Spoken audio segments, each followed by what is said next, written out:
Welcome to the Beyond Cinema Lounge here at the Locations Trade Show with Steve Bornn, as in Jason Bourne. Very nice. Jason Bourne. From the US Virgin Islands. Firstly, you know, we're just talking about the US Virgin Islands and how, you know, filmmaking has gone through various phases there. How do you feel about the current state of filming in the US Virgin Islands? Are we doing more of it, or is it at capacity? Oh, you know, we're far from capacity. The stage is that we're coming back. I like to tell people, come back to the Virgin Islands. Because, you know, it's funny that we're here at the AFCI. One of the little known things is that the U.S. Virgin Islands Film Office was one of 4 charter members of the AFCI. So we've been around a while. Yeah. And we were the first Caribbean Film Commission. So in our heyday, we were doing maybe 4, 5, 6 features a year, 2 or 3 commercials a month. Okay, and then we had a lull in the 90s. Things fell off, politics and other things, and so on and so on. And I recently got back involved about 3 or 4 years ago, back into the film office to revitalize things. And we've been pretty successful. If I had known that it was going to be this successful, I never would have known. I didn't have a clue that I could bring it back as fast as I have. Do you come from a background in production or in tourism? Or I come from a very unique background of both production, advertising, and as well as tourism marketing. I'm a former tourism director, so bring that marketing edge. So what I do is I call it film tourism, is what we market and promote. And it's been working for us, even though we don't really have hard incentives to talk about. So this is obviously a really interesting comment, you know, concept, but the fact that you guys you have an active production slate, people are coming to film despite your lack of incentives. Is that something that you're seeking to change, or is it something that you're kind of happy that you're getting the level of success you're getting without those incentives? No, we're seeking to change because we have to beat the table. We got to stop being in the ballpark and be able to hang our shingle like at the show, and everybody says get 25% cash back, just to be there. But at the end of the day, we really do have an inherent value, if you will, to be in a location. We're part of the U.S. No passports required. U.S. dollar. And we have an insatiable ability to pull off productions of any size because we have a deep base of crew. A lot of great experience. Things that you wouldn't expect from an islands our size. Yeah.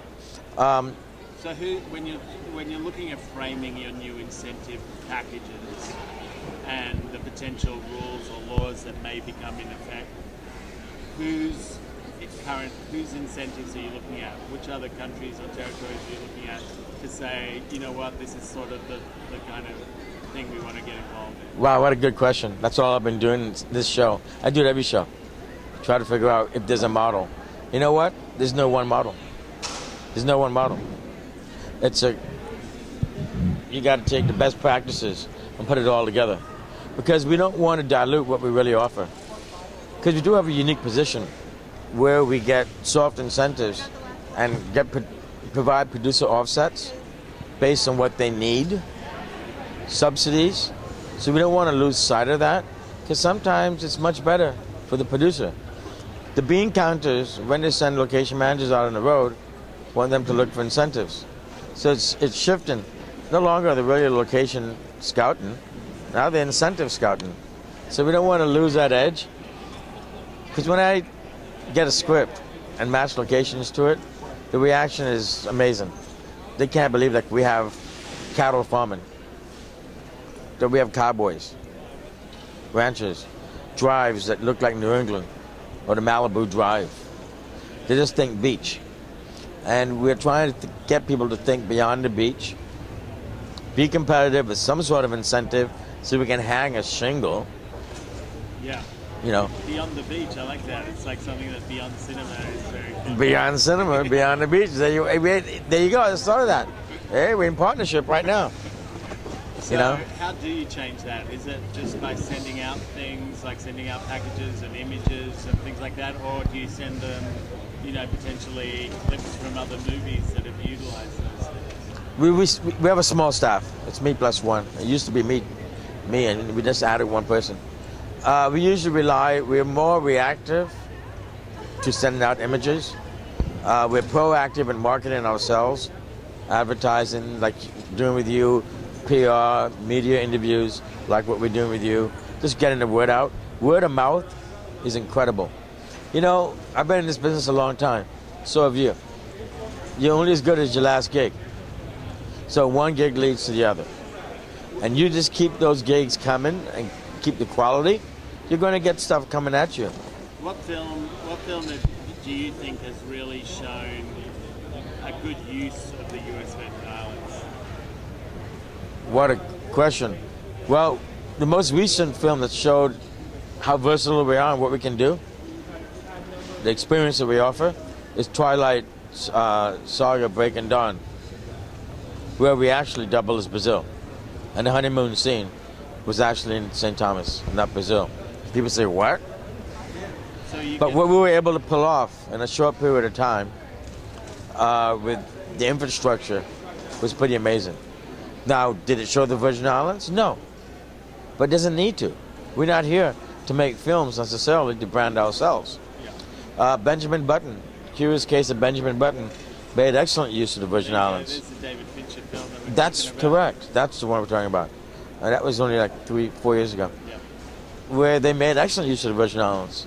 Made use of a beach, made use of ability to make a rain scene. Again, made use of the infrastructure that we have. They were amazed. Bill Doyle, the location manager of that, couldn't believe what we had and how we could pull it off. Did they mainly bring in their own teams, or did they utilize, you know, local crews? Combinations. They augment. On Button, it was about 50-50. On Twilight, it was like 60-40. So, not bad, eh? Yeah. And I want to go back to incentives, if I may. We do have incentives, but for long term, through the EDC, Economic Development Commission, that offer up to 90% tax incentive for any company that wants to incorporate and establish itself as a business in the U.S. Virgin Islands. So that's good for longer term projects, TV series that want to run for a whole season, distribution, run back office operations.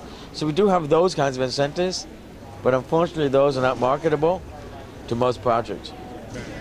If there was one thing that you think would surprise me about the US Virgin Islands, that if I came down you wanted to show me that you think would change my perception, what would it be? Wow, what a good question. The locations that you would never expect to see in an island. Super modern building in a hospital, to probably a long, straight road, such as what was used in Shawshank Redemption. You know, and it would blow your mind away. That coupled along with a savanna, an African savanna. You say, what? In St. Croix, an African savanna? Yeah, just bring in the gazelles. Is it hard not to play favorites between the islands? Very difficult. But it makes it fun because each island is different. Like I just told you about what we have in St. Croix. You know, but I know what island is going to fit what because of my background. And I'm not going to oversell it. I have the roadmap to the landmines. My job as film commissioner is to keep you out of those landmines. And the other thing is, you cannot fit a square peg in a round hole. So if we don't have it, I'm going to tell you, hey, Elliot, try so-and-so.